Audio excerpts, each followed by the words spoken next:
Oke, jadi sekarang masuk ke bab yang sebelumnya. Kan semester sebelumnya materi yang saya bawakan itu tidak selesai ya, makanya sekarang saya mau menyelesaikannya. Kebetulan juga masih judul yang sama, tetapi sebenarnya dia sudah berbeda KD kalau di kompetensi dasar. Jadi sekarang kita akan belajar tentang masalah-masalah yang melibatkan turunan fungsi trigonometri. Oke, lanjut. Nah, jadi sekarang masalah yang akan kita bahas adalah masalah kontekstual yang melibatkan turunan fungsi trigonometri. Yang pertama masalah maksimum dan minimum, dan yang kedua masalah kecepatan dan percepatan. Kalau kita berbicara tentang masalah kontekstual, itu tidak jauh dari sebuah soal cerita. Bisa?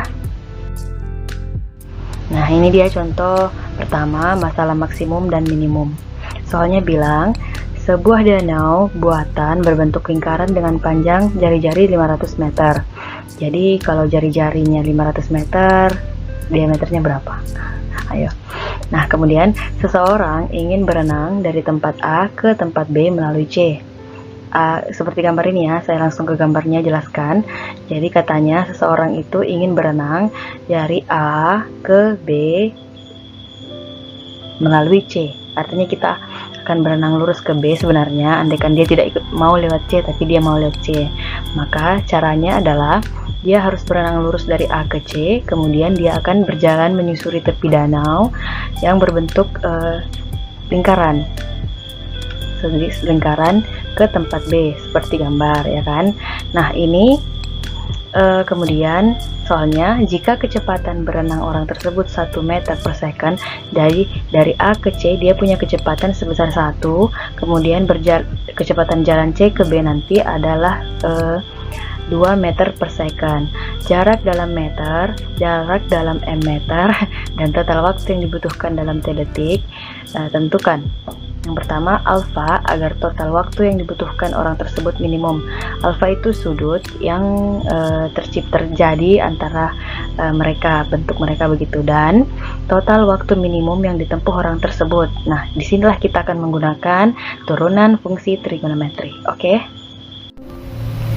Oke, jadi gambarnya seperti ini. Bagaimana tadi saya sudah jelaskan kan, kalau A ke B, orang itu akan berenang dari A ke B dengan jari-jari. A ke 0-nya 0 berarti kan 500, jadi otomatis A ke B adalah 1000 meter. Kenapa bisa?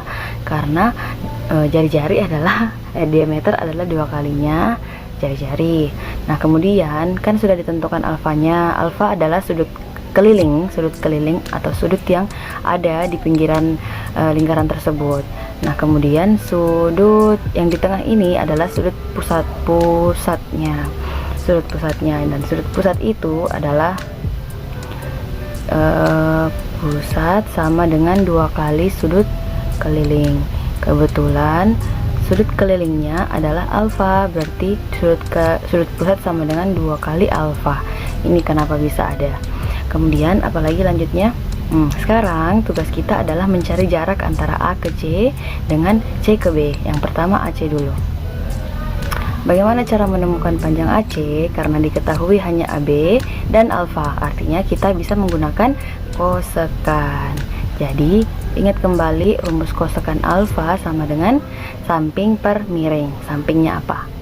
Ayo, samping alfa adalah AC. Kenapa bisa AC bukan AB? Karena siku-sikunya kan ada di C. Siku-siku, garis yang ada di depan siku-siku disebut dengan garis miring. Otomatis yang AB sudah pasti dia adalah miringnya. Jadi yang ada di samping alfa adalah AC, bukan CB gitu. Nah, setelah itu karena sudah saya temukan rumus cosnya, nah tujuan kita kan AC. Jadi AC adalah hasil kali dari AB dikali cos alfa. AB dikali cos alfa. Nah, AB nya berapa tadi? 1000 kali saja cos alfa. Nah, ini dia, kita sudah temukan panjang AC. Sebentar akan kita manfaatkan. Jadi selanjutnya adalah CB. Panjang busur. Karena apa panjang busur? Kenapa bukan CB tidak pakai beginian? Karena dia kan berjalan kaki menyusuri tepian danau tersebut, di mana bentuk tepiannya ada lingkaran. Maka jika dia hanya berjalan seperti itu, panjangnya adalah panjang busur, bukan garis lurus begitu. Jadi kita sudah temukan CB, panjang busur CB itu sama dengan CB per keliling, fullnya keliling lingkaran.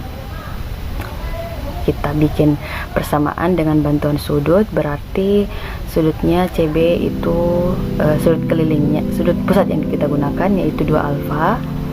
2 ini ya, 2 ini 2, terus yang ini alfa, mirip. Per berapa keliling lingkarannya? Kalau kita gunakan radian berarti 2V. Boleh? Boleh. Ini besar sudutnya, yang ini besar sudut keduanya. Yang ini rumusnya. Jadi CB kita akan cari rumus keliling lingkaran 2VR sama dengan 2 alfa per 2V. Nah, oke. Jadi kita bisa mengalih silang CB sama dengan panjang busur CB sama dengan 2 alfa dikali 2VR, kali silang kan ini, per 2V. CB nya saya taruh di sini, sama sih kan, kalau dikali silang juga hasilnya kan seperti itu ya kan. Oke, setelah itu ini bisa dicoret, 2V nya bisa habis sehingga akan menjadi 2 alfa R. Oke, CB. Jadi bagaimana tadi? Kalau 2 alfa berarti 2 kali alfa, 2 alfa, R nya tadi berapa? 500 ya kan? 500 alfa berapa? 2 kali ini ya, 1000 alfa. Jadi CB sudah kita temukan juga. Oke, sekarang setelah itu apa yang akan kita gunakan? Kan pertanyaannya, soalnya apa tadi? Katanya tentukan alfa agar total waktu dibutuhkan orang tersebut minimum. Jadi yang perlu kita cari dulu yang pertama adalah waktunya, T, dimana kalau rumus T di kecepatan itu sama dengan S per V. Ingat kan sudah diketahui kecepatan adalah S per T, maka kalau kita gunakan kebalikannya, T nya saja yang kita cari, maka dia akan menjadi S per V. Jadi T kecepatan dia ke AB sama dengan kecepatan AC, kecepatan waktu ditambah dengan waktu ke CB. Jadi kan sudah diketahui V nya kan tadi, V ada di soal, katanya kecepatan berenangnya dari A ke C 1, kemudian kecepatan berjalannya 2, berarti T, saya tulis rumusnya S per V AC ditambah S per V CB, ini juga sama, CB ini AC. Jadi berapa kecepatan, jarak, S itu jarak ya, jarak AC berarti yang ini ya, 1000 cos alfa per kecepatan A ke C 1 Bu, ditambah sejarak CB 1000 alfa per 2 ya 2 jarak kecepatan jalan kaki. Setelah itu dibagi akan menjadi 1000 ini ya, cos alfa tambah 500 alfa. Oke, sudah. Jadi sampai sini kita dapat dulu persamaan untuk TAB. Nah, sekarang pertanyaannya kan bilang dia ingin total waktu AB itu agar minimum. Syaratnya adalah, syarat agar T waktunya itu minimum, dia harus punya turunan pertama yang sama dengan 0. Jadi tugas kita adalah turunkan ini A ya, bagian A, turunkan AB tadi, berarti cos turunannya minus sin, minus 1000 nya tetap, sin alfa ditambah 500 alfa, berarti turunannya sisa 500 ya kan. Ingat kembali lah kalau lupa. Kemudian bisa kita pindahkan ke sebelah 500 nya, berarti sin alfa sama dengan minus 500 bagi minus 1000, berarti hasilnya akan menjadi 1/2. sin alfa yang nilainya 1/2 adalah alfanya berapa? 30. Ingat kembali, dan 30 itu kalau saya rubah dalam radian akan menjadi V/6. Oke, sudah. 1000 cos V/6 ditambah 500 V/6. V/6 nya begini. Jadi 1000 kali cos V/6 sama dengan berapa dulu? Cos 1000 kali cos V/6 itu kan cos 30. Cos 30 adalah 1/2 akar 3 tambah 500 V/6. Jadi sama dengan ini bisa dicoret, sisa akar 3 nya 500 Pak. 500 V/3 akar 3 ditambah 500 V/6.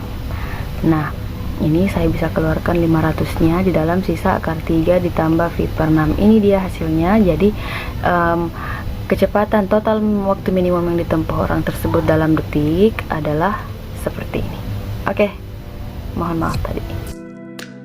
Jadi untuk masalah kecepatan dan percepatan, contoh soalnya adalah sebuah partikel bergerak mengikuti sebuah lintasan yang dinyatakan dengan rumus S sama dengan 6 cos 3T ditambah sin pangkat 2T ditambah T pangkat 2 tambah 5 dalam meter. Artinya ini adalah rumus jaraknya. Kemudian jika waktu yang ditempuh dalam T detik, tentukan A. Kecepatan pada saat T sama dengan V/2 detik dan percepatan pada saat T sama dengan V/4 detik. Jadi sekarang untuk cara kerjanya, yang persamaan awalnya S sama dengan 6 cos 3T ditambah sin pangkat 2T dan tambah T pangkat 2 ditambah 5. Kalian harus ingat kembali kalau cara-cara untuk menurunkan kok trigonometri dan aljabar. Nah, ini kan trigonometri, ini aljabar. Nah, sekarang sudah dipelajari dulu waktu masih kelas 11 kalau konsepnya V itu atau kecepatan. Pertanyaan pertama, kecepatan adalah S aksen atau turunan pertama dari S. Kemudian A adalah turunan pertama dari V atau percepatan. Jadi kita sudah temukan apa yang akan kita lakukan. Bagian A katanya tentukan berapa V-nya ketika T sama dengan V/2. Sudah kan? Ini soalnya. Jadi sekarang kita sisa menurunkan S-nya. Ini rumus yang kita gunakan. Jadi S aksen T sama dengan, kenapa saya gunakan T? Karena di sini variabel yang digunakan adalah huruf T. Oke. Kebetulan juga kita akan mencari nilai T-nya. Jadi sekarang mana tadi? V turunkan turunan pertamanya S, berarti 6 kali 3 18. Cos turunannya sin, minus sin. Jadi minusnya saya taruh depan, sin 3T, seperti itu. Bisa dipahami? Ditambah kalau berpangkat 2 sin pangkat 2T berarti pangkatnya maju ke depan. Turunan pertamanya sin T dikali berapa turunannya? Turunannya sin cos T ditambah turunan T pangkat 2 berarti T pangkatnya maju, sisa 2T ditambah 5 karena 5 itu tidak ada, 5 itu tidak punya variabel berarti dia sudah hilang. Nah, sekarang ini 2 sin T cos T itu bisa kita rubah menjadi, satu ulang ini ya, tambah sin 2T itu rumus apa nih? Rumus ganda, perkalian ganda. Kalau 2 sin T cos T sama dengan sin 2T, ini sudah terangkap, ditambah dengan 2T sama dengan, nah setelah itu ini sudah bisa kita simpan dulu, atau kita masukkan saja S aksen V/2 ya kan, berarti minus 18 sin 3 kali V/2 ditambah sin 2 kali V/2 ya kan, ditambah 2 kali V/2 juga. Oke, jadi minus 18 sin 3 kali 3 V/2 itu sama dengan 270 ya, 270 berarti sin 270 tadi, jadi sin 270 itu sama dengan 1. Kalau tidak bisa, kalian bisa cari di tabel kalian lagi. Sin 2 ini bisa habis, ini juga bisa, berarti sin V sama dengan sin V sin 180 sama dengan 0 ditambah V saja. Berarti jawabannya adalah minus 18 tambah V. Udah, meter per detik. Kemudian bagian B, percepatan atau A. Jadi A nya berapa ketika T nya sama dengan V per 4 di soal ya, detik. Nah sekarang saya akan menurunkan persamaan sebelumnya yang ini. Jadi V aksen sama dengan berapa? Kalau yang ini kembali memperhatikan yang ini ya, minus 18T, minus 18 kali 3 sama dengan minus 54 ya kan. Sin turunannya cos 3T seperti itu, ditambah sin 2T yang ini guys, sin 2T berarti 2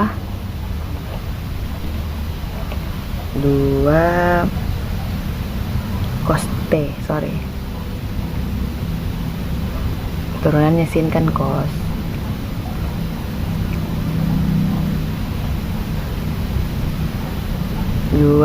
cos 2T, kemudian turunannya dari 2 T sama dengan 2 saja. Mau hapus dulu ini guys, jelek sekali.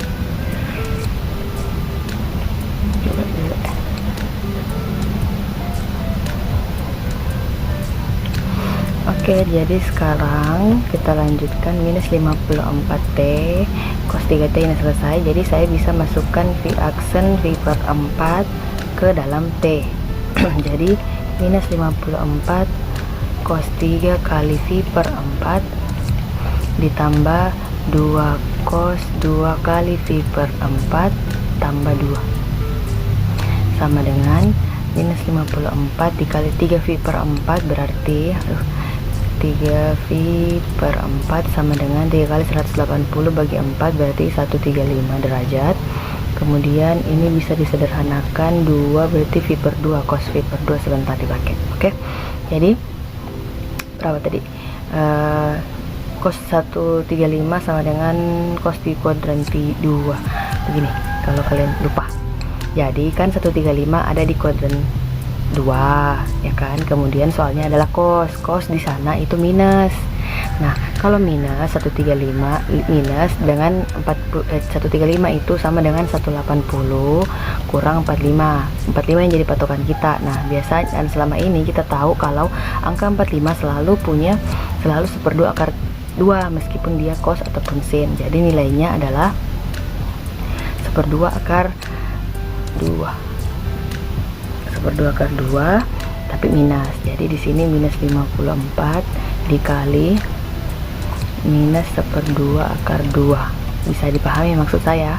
Terus 2 kali cos V per 2. V per 2 kan 90. Cos 90 sama dengan berapa?